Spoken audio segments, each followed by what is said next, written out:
இறையேசுவிலே பிரியமான சகோதர சகோதரிகளே, உங்கள் எல்லோருக்கும் ஆண்டவராகிய இயேசு கிறிஸ்துவின் பெயரால் காலை வணக்கங்கள் மற்றும் வாழ்த்துக்கள். நான் உங்கள் அகஸ்டின் வேதியர். இன்று மார்ச் மாதம் 14ஆம் தேதி 2026ஆம் ஆண்டு. ஆண்டவரின் மடியில் 5 நிமிடங்கள். சகோதர சகோதரிகளே, இன்றைக்கு ஆண்டவர் இயேசு மிகச் சிறந்த உவமையை சொல்கிறாரு. அந்த காலத்தில் பரிசேயர்கள், சதுசேயர்கள், மறைநூல் அறிஞர்கள், தலைமை குருக்கள், இந்த மாதிரி மேல்தட்டு மக்கள் எல்லோருமே ஏழை எளிய மக்களை இழிவாகத்தான் பார்த்தார்கள். அவங்கெல்லாம் யாரு? நமக்கு எடுபடி வேலை செய்கிறவங்க. அந்த மக்கள் நமக்கு வேலைக்காரங்க, நம்ம தான் பெரிய புண்ணியம் பண்ணவங்க என்று சொல்லி மற்ற எல்லா மக்களையும் ஒடுக்கினார்களே தவிர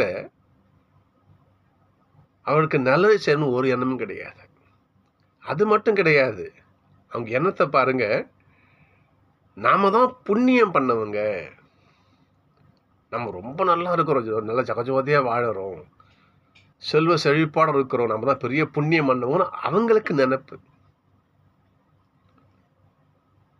அவங்க என்ன பண்ணுவாங்க?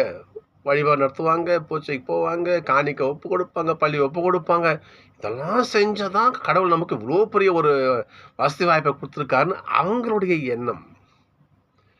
பலிகளால் கடவுள் மகிழ்ச்சி அடைகிறார், நம்ம இன்னும் பழி செலுத்துவோம், இன்னும் காணிக்க கொடுப்போம், நமக்கு நிறையா கொடுப்பார் என்ற அந்த எண்ணம். ஆண்டவர் இயேசு அந்த எண்ணத்தை உடைத்தெறிகிறார். நல்ல ஓமை பாருங்க. இன்னைக்கு 2 பேர் என்ன பண்ணுறாங்க? கோயிலுக்கு வேண்டறதுக்கு போகிறாங்க. அதில் ஒருவன் ஆயக்காரன், பணக்காரன் ஆயக்காரன். அவன் என்ன பண்ணுறான்? மேலே கோயிலுக்கு முன்னாடி பண்ணிக்கிறான். போயிட்டு, கடவுளே, நான் உங்களுக்கு இவ்வளவு காணி கொடுக்குறேன், என்னுடைய வருமானத்தில் இத்தனை பங்கு கொடுக்குறேன். ஏதோ வெள்ளிக்கிறான் பாரு, ஒரு ஒன்றும் இல்லாதவன், அவனை மாதிரி நான் கிடையாது, அவனை மாதிரி நான் கிடையாது என்று சொல்லி அவன் என்ன பண்ணுறான்? கோயிலுக்கு போயிட்டு அந்த மணிக்கு பரிசெய்யன், அவன் ஆயக்காரன் தப்பா சொல்லிட்டேன். பரிசெய்யன் என்ன பண்ணுறான்? எல்லாம் ஜபிக்கிறான்.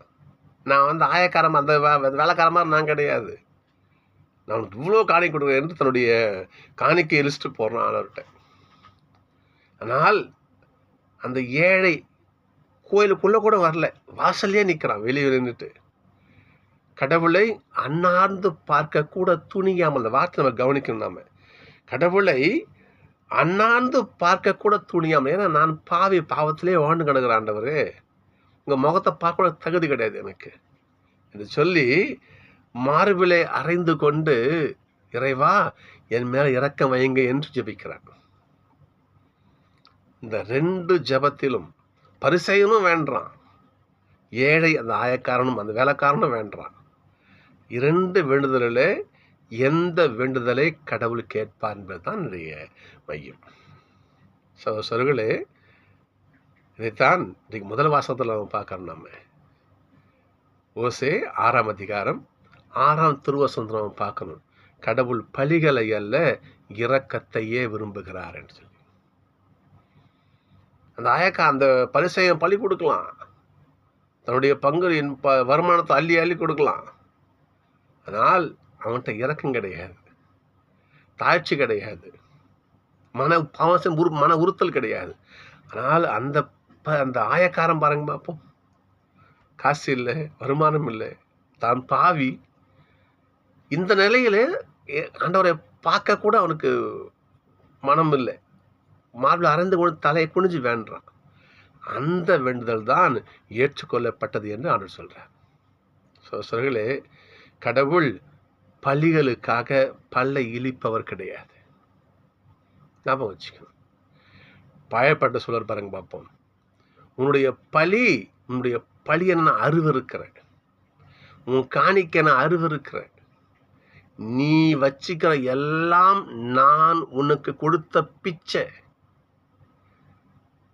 நீ வச்சுக்கிற சொத்து சோகம் நிலப்பலம் உன்னுடைய பணம் காசு எல்லாம் நான் உனக்கு கொடுத்த பிச்சை. ஆண்டு சொல்ற வார்த்தை இது.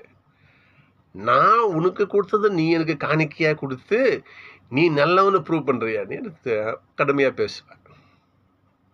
அப்போ கடவுள் மட்டில் நல்ல பிள்ளைகள் யாருன்னு சொன்னா இரக்கத்தோடு, தாழ்ச்சியோடு, நொறுங்குண்ட உள்ளத்தோடு எவன் இருக்கிறானோ அவனே கடவுளுக்குரிய பிள்ளை. அவனே கடவுளுக்குரிய பிள்ளை. திருப்பாளர் சொல்லுங்க பார்ப்போம், கடவுளே நீர் விரும்புவது நொறுங்குண்ட உள்ளமே என்று சொல்லுங்க பார்ப்போம். சரிங்களா? அதுதான் அந்த தாழ்ச்சியான உள்ளத்தை தான் ஆண்டு விரும்புகிறார். எனவே சகோதரர்களே, நாம் பள்ளிகளும் நாங்கள் காணி கொடுத்துட்டோம், நாங்கள் பள்ளி செலுத்திட்டோம், உங்களுக்கு போச ஒப்பு கொடுத்துட்டோம், இதில் நம்ம இருமாந்து இருக்கக்கூடாது. இன்னைக்கு ஆண்டு சொல்லுவார், உங்களுடைய பழியை நான் வெறுக்கிறேன் இரக்கத்தோடு. ஏசப்பான்னு சொன்னாரு, என்னை நோக்கி ஆண்டவரே ஆண்டவரே கூவுறவெல்லாம் வினதனோடே முடியாது, மாறாக என் பொருட்டு ஒரு ஏழைக்கு ஒரு கிணம் பச்சை தண்ணியாவது கொடு, அதற்கு பலனொன்று கிடைங்க சொல்வார். சகோதரர்களே, பழிகளால் ஆண்டவரை மகிழ்விக்க வேண்டாம், இரக்க செயல்களால் ஆண்டவரை மகிழ்விப்போம். சந்திப்போம்.